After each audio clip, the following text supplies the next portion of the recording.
What's up, my people? Welcome to another video of Football with Moche. So Manchester City have managed to beat Bournemouth 3-1. A very entertaining game, I might add.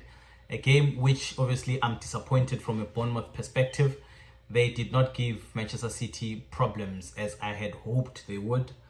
Of course, I knew Manchester City going into that game, they were going to win. They're home, they're left with 2 games to go. They have a chance as Newcastle have lost their game against Arsenal.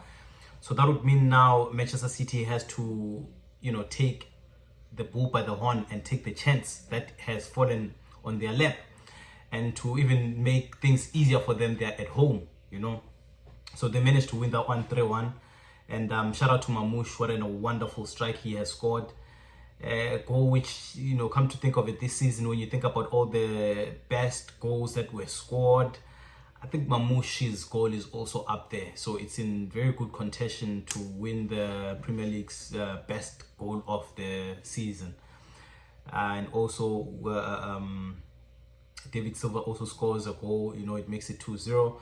We see also Mamouche setting up a very wonderful tap in.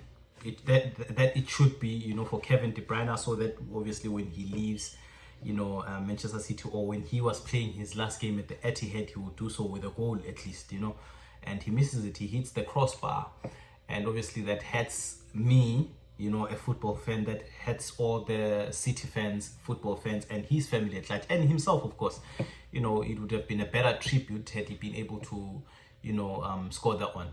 But anyway, as you would know, sometimes things just don't go as we hope it would. We know of other greats from other sports, like athletics, where we saw what is his name, Bolt, lose his last game.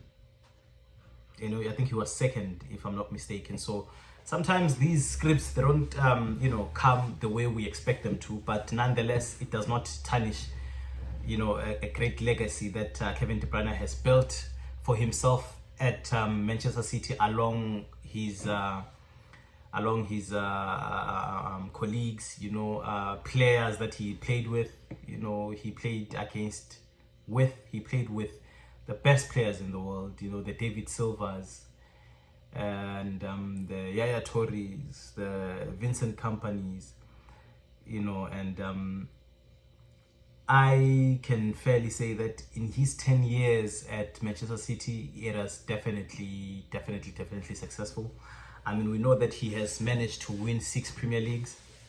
He has managed to win 5 EFL Cups. He has managed to win 2 FA Cups. He has also managed to win Community Shield. How many? I think 3 Community Shields. Yes, he has managed to win 3 Community Shields.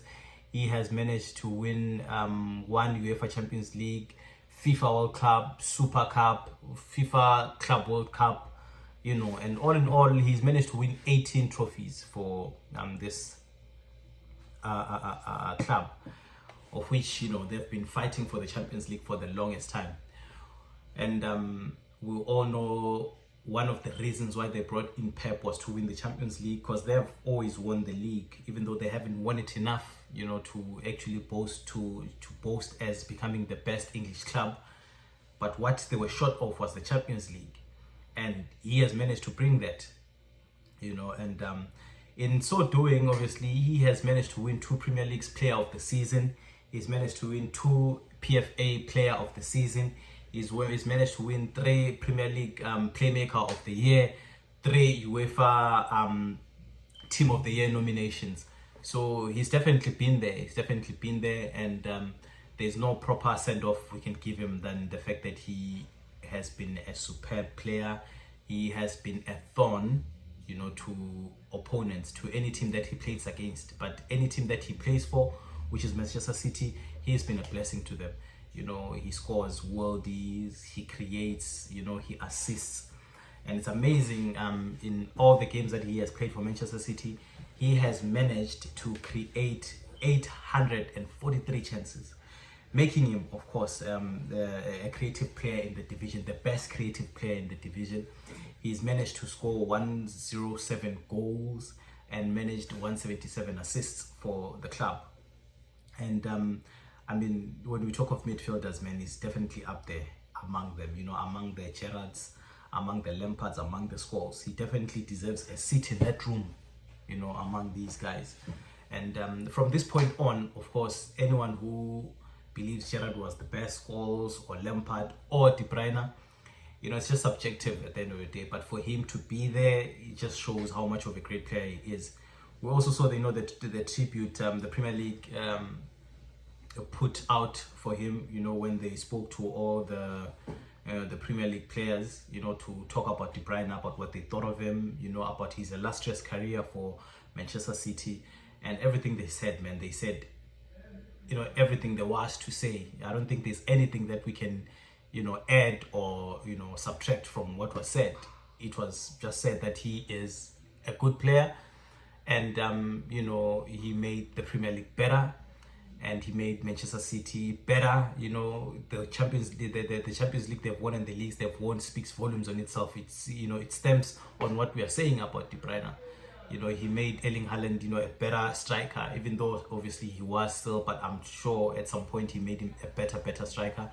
And there's nothing really that we can say about De Bruyne that no one has thought of. And what I like about him is that when he was asked how would he like to be remembered, he was very humble. He just said that I would like to be remembered as a joyful player, a player that gave it his all whenever he was on the pitch.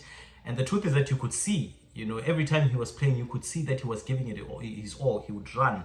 When he loses the ball, he was the first one. When he loses on the team, rather loses the ball, you would see him run back, trekking back to defend. And this is the kind of player that we need, and this is the kind of players that we don't see these days. A player that can, give you the creative edge that you need, and a player that equally defends. You know what I mean? And this is what De Bruyne has given. And obviously it's a sad day for the Premier League. You want to keep the best players as much as you can. And unfortunately for him, of course, he has lived up the years that he can, and Manchester City do not think that he has much to give them any longer, and he's going to search for new pastures. And I'm sure they are hoping he does not do it in the Premier League. He does it elsewhere, maybe Napoli, Italy, or maybe the MLS, to join Messi, Busquets, and co. Or maybe he goes to the Arab League, and he gets as much money as he can. He deserves it. He's earned it. He's that guy. He deserves whatever deal that comes his way.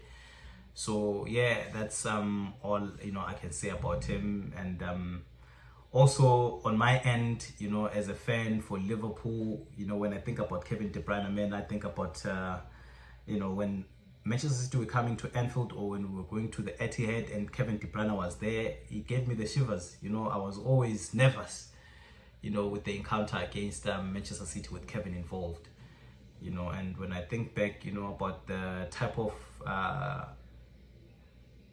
influential moments, right, that were involving Kevin De Bruyne would be, remember when they beat Luton? I'm not sure if it was in the FA Cup. I'm not sure if it was in the FA Cup, but they beat them 6-2. I think it was 6-2. Yeah, and he had 4 assists in that game. That was, that was clutch. That was clutch, Kevin De Bruyne. And another one was his 25-yard strike against Swansea in 2018. When I think about Kevin De Bruyne, those are mostly the kind of things that, come to my mind. The goal against Real Madrid also, was it in the first leg? Yeah, what a wonderful strike that was. And also against Luton as well, there was a pass that he gave to Haaland, and a very intricate pass. There were so many players there, so many bodies there. I just don't know how he made it, how he passed that ball to find Haaland in that. And these are the sort of moments that when you think of Kevin De Bruyne, man, you're like, how did he do this? How does he do this? That's the sort of player he was. So yeah, shout out to him, and shout out to Manchester City for managing to win a game which they needed to. Now they're left to visit Fulham, which will be their last game. If they win that one, then they're through. They're still through though. There will still be teams that will be able to participate obviously in the Champions League. But with the win against Fulham, that would be good for them.